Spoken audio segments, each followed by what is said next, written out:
These 4 texts will give us some insight into the nature of each version. The variations are not necessarily due to the translator's individualism. They must have existed already in the original texts. Let me give another parallelism, this time one in verse. The extracts are from Chapter 2, the opening gathas of Mahamati. The comparison will be only between the T, Ang and the Sanskrit.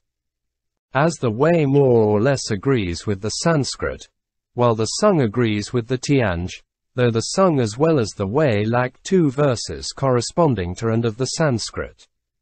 The most significant disagreement between Tang and Sanskrit concerns the awakening of a great compassionate heart.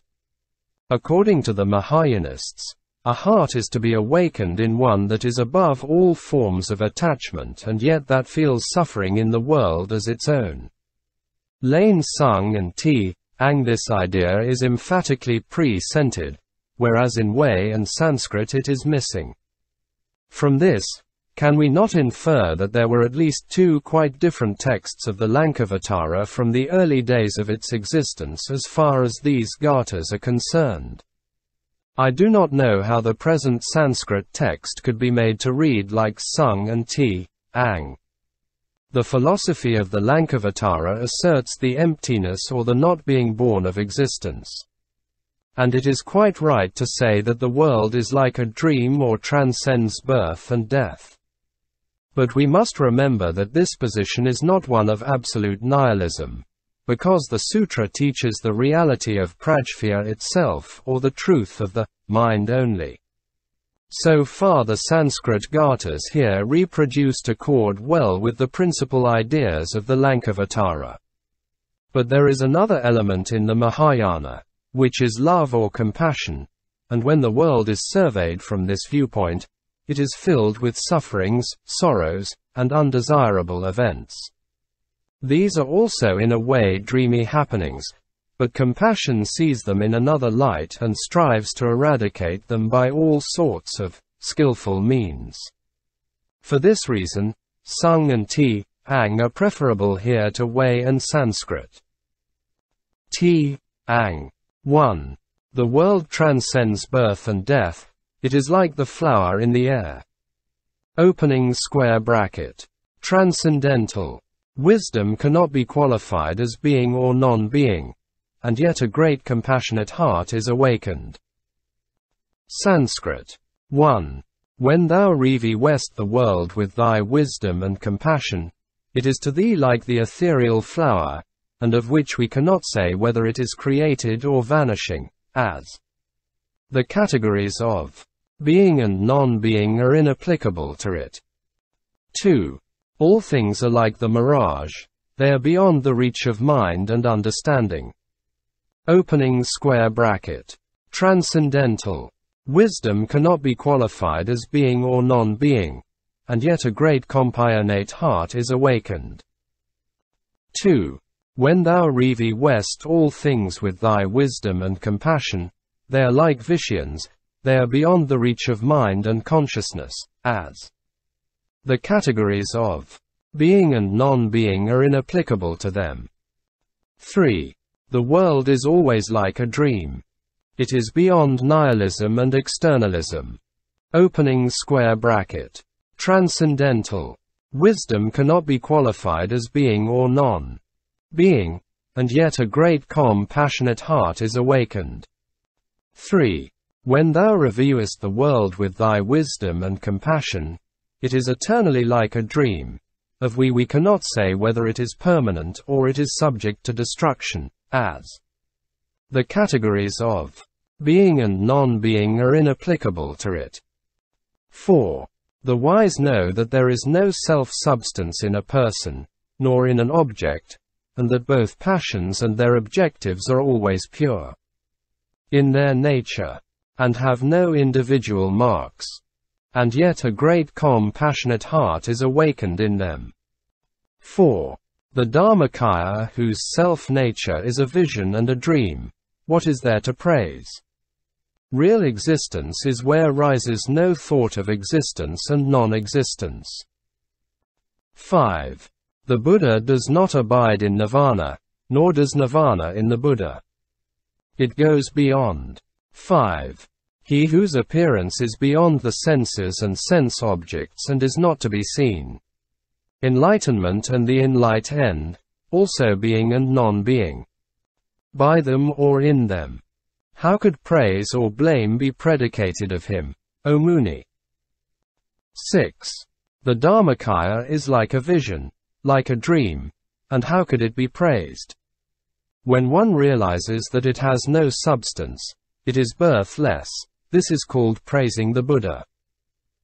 6. With thy wisdom and compassion, thou comprehendest the egoless nature of things and persons and art eternally clean of the evil passions and of the hindrance of knowledge because they both are without signs of individuality. 7. The Buddha has no marks belonging to the senses and sense objects. Not to see is to see the Buddha. How could there be praising and blaming in the Muni? 7. Thou dost not vanish in nirvana, nor does nirvana abide in thee. For it transcendeth the dualism of the enlightened and enlightenment as well as the alternatives of being and non-being. 8. When one sees the Muni so tranquil and detached from birth and death, this one not only in this life, but after is free from attachments, has nothing to grasp. 8. Those who see the Muni so serene and beyond birth, are detached from cravings and remain stainless in this lif e and af ter. IV. A further examination of the sutra as to its laner connections. Having finished what I wished to remark, though sketchily, about those chapters which are wanting in Gupabhadra, and which, therefore, can logically be judged as later additions, one proceed to make some general statements about the sutra as to its form and contents and their inner connections. The text takes throughout a form of dialogue between the Buddra and the Bodhisattva Mahamati. No other bodhisattvas or arhats appear on the scene, though the dialogue is supposed to take place in an assembly of the Bhikshus and Bodhisattvas as in other sutras. Gupabhadra fixes the scene of the sutra at the summit of Mount Lanka in the southern sea, but in it there is no mention whatever of Rava, who, in Bodhiruci and Sikshananda, plays an important role, though in the first chapter only, as the initiator of the discourses that follow. Mahamati opens the dialogue by praising the virtues of the Buddha, whose wisdom sees that the world is a shadow but whose love embraces all suffering beings. Mahamati then proceeds to ask the world-honored one about 108 subjects. The Buddha answers, "Let sons of the victorious one ask me, and, O Mahamati, you too ask, and I will talk to you about my inner realization." Now we ask, what is the relation between the Buddha's inner realization and Mahamati's 108 questions, about which he wishes to be enlightened? Are all these subjects concerned with the realization itself? There must be some connection between the Buddha's replies and Mahamati's questions. If not, they are certainly talking about things of no concern to each other. Let us see, however, what questions issue from the lips of Mahamati now and what are the subjects he is interested in.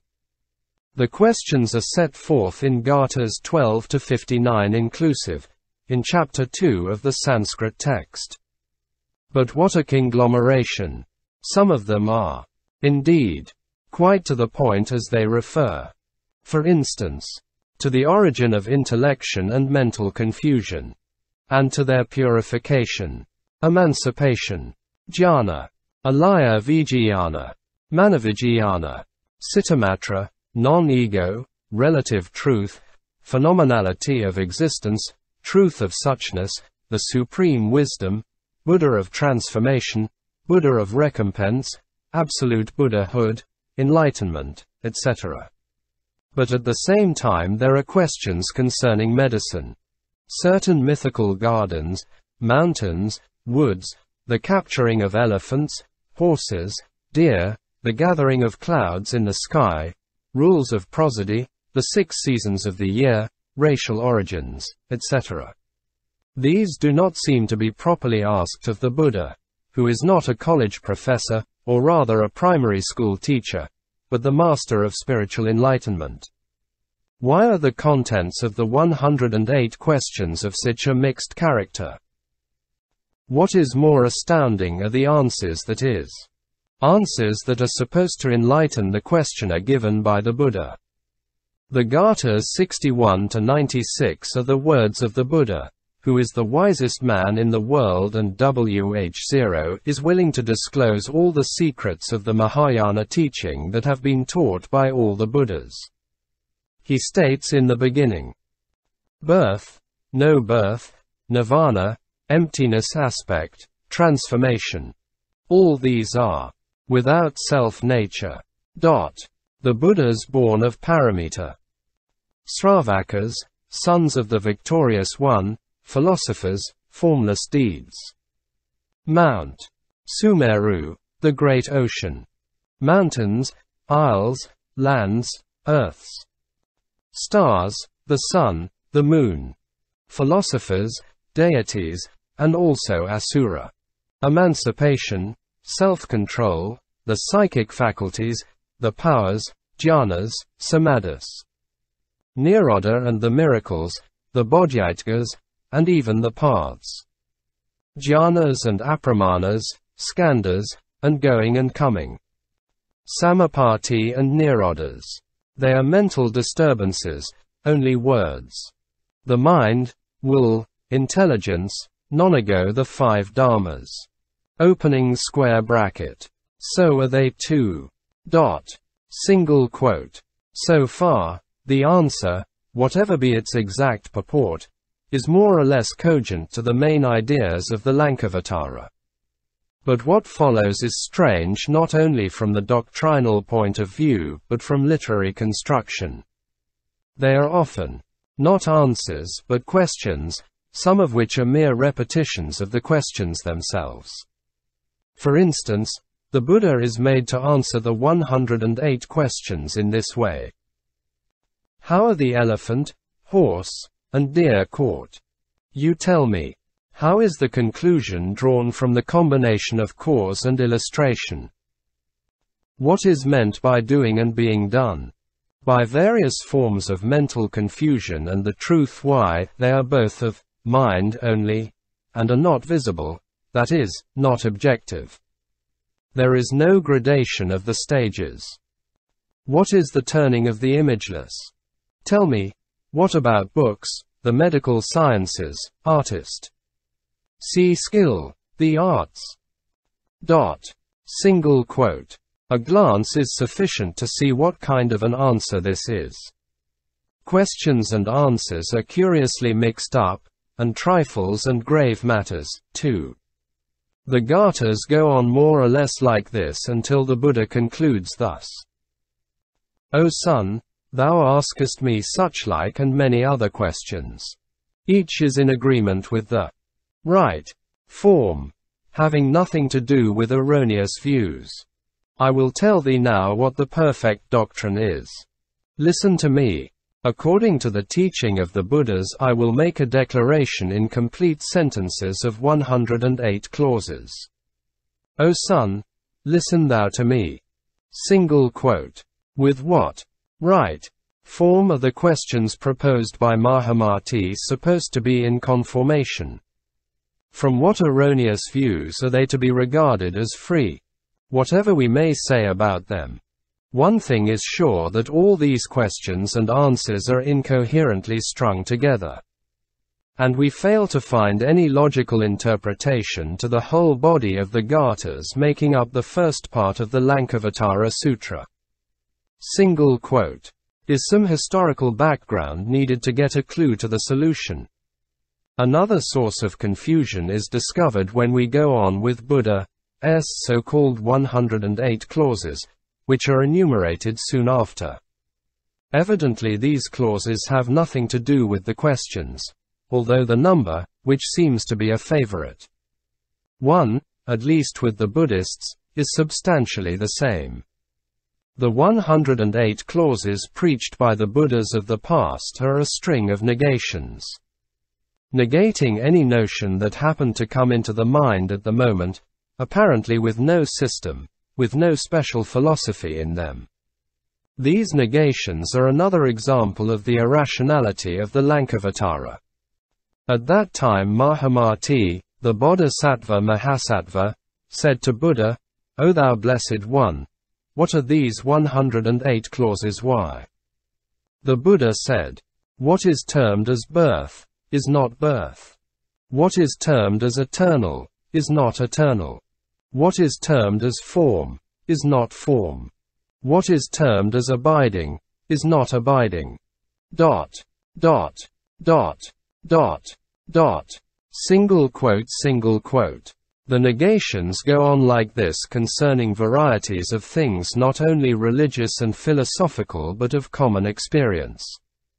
They comprise such terms as self-nature, mind, emptiness, cause and condition, passions, purity, master and disciple, racial distinctions, being and non-being, inner realization, contentment with existence, water, number, clouds, wind, earth, nirvana, dreams, mirage, heaven, food and drink, the parameters, the heavenly bodies, medical science, industrial arts, jhanas, hermits, royalty, sex, taste, doing, measuring, seasons of the year, plants and vines, letters, etc. The number of terms, according to our calculation, seems to be a trifle less than 108, but this does not matter very much. What does matter is the subject matter and the ultimate significance of the negations. Are all these negations from the point of view of absolute sunyata philosophy? Why are the denials merely enumerated and no explanations given? Is it meant that these subjects are what engaged the attention of all the Buddhas of the past? Why, but for what? Why are they all important notions for the emancipation of sentient beings? Are they the subjects to be treated in the body of the Lankavatara? If so, how is it that the 8 Vijayaphayanas, which occupy a position of chief interest in the sutra, are not at all mentioned here? Why? In short, the presence of these so-called 108 questions forming the first section of the Lankavatara proper, can safely be cut off as not essentially belonging to the teachings. A similar problem must have been in the mind of Fatsing, one of the helpers in the translation of Sikshananda and a commentator of great importance, when he wrote the following in Bis. According to what one understand, the Lankavatara exists in 3 forms. The largest contains 100 slokas, which, as is mentioned in the Kaihuang catalogue of the Tripitaka, is preserved in the mountains of Nan Che Chu Pi, An. Tffj, G. I. M. of U Tien, not only of the Lankavatara but of 10 other sutras, the largest of which consists of 100,000 slokas each. The second large edition of the Lankavatara has 36,000 slokas. Of this mention is made in all the Sanskrit texts whose translations we have here. In this edition a chapter is devoted to answering in detail all the 108 questions. And Matoshan, master of the Tripitaka from T.U. Buo Lo, is said to have personally studied the text while in India. It is also said that in the Western countries there is at present a commentary written by the Bodhisattva Nagarjuna on this 36,000 sloka text of the Lankavatara. The smallest, the third text, contains only a little over 1,000 slokas, and is known as the Lankarija, which translated means, the substance of the Lasaka. The present text is that, formerly, It was designated as the Lanka in 4 fasciculi is the one in which further abridgment was effected. Single quote. The existence of the 3 kinds of the Lankavatara text may be mythical, as is the case with other sutras, of which a tradition of similar nature is stated. But it is probable that the Lankavatara which we have at present in the 3 Chinese translations and in the Nanzhou Sanskrit edition is an abridgment of a larger and fuller text. That is, selections made from it by a Mahayana scholar who took them down in his notebook for his own use. And that in the larger text not only the 108 questions but the 108 clauses are systematically answered and explained. In any event, something more than the present text of the Lankavatara is needed to understand it thoroughly and harmoniously. The Lankavatara proper may be said to begin after these questions and clauses, each 108 in number. What follows here concerns the system of Vijayathanas and their functions. But this paragraph does not last long. And after making some sketchy and not quite intelligible statements about the Vijayana, it slides off into other subjects, such as 7 kinds of self-nature or category, 7 kinds of truth, manifestations of self-mind, the problem of becoming, the world conception and the religious life of certain Srama 1.1ers, who are evidently Buddhists, etc. When these subjects have received barely an outline treatment, the text returns to the Vijayana, and after that a variety of subjects is discussed, as is to be seen later. When an index of the contents of the whole sutra will be given, but always in reference to the attainment of the inner realization. Though the sutra makes frequent detours away from the main subject, which is inevitable from the nature of the textual construction, it revolves around the truth that the whole system of Mahayana philosophy is based on such notions as sunyata, anutpada, anubhoga, citamatra, etc. And that all these notions cannot be grasped and taken into one's life in their true perspective, unless a spiritual insight is gained. When there issues transcendental knowledge and supreme enlightened merit. We can thus almost say that there are as many subjects treated in the Lankavatara as it can be cut up into so many separate paragraphs, each paragraph consisting sometimes of a prose part and its corresponding verse, but sometimes in long or short prose part only, not accompanied by verse. The same subjects are sometimes repeated more or less fully. The Japanese commentator Kikuan Shion, who is also the author of a history of Japanese Buddhism known as the Genko Skakusho in 30 fasciculi, divides the Gupabhadra version of 4 fasciculi into 86 sections, including the last chapter on meat eating. This is the most rational way of reading the sutra, as in each of his sections only one subject is treated. There is another thing which we must not let escape attention here.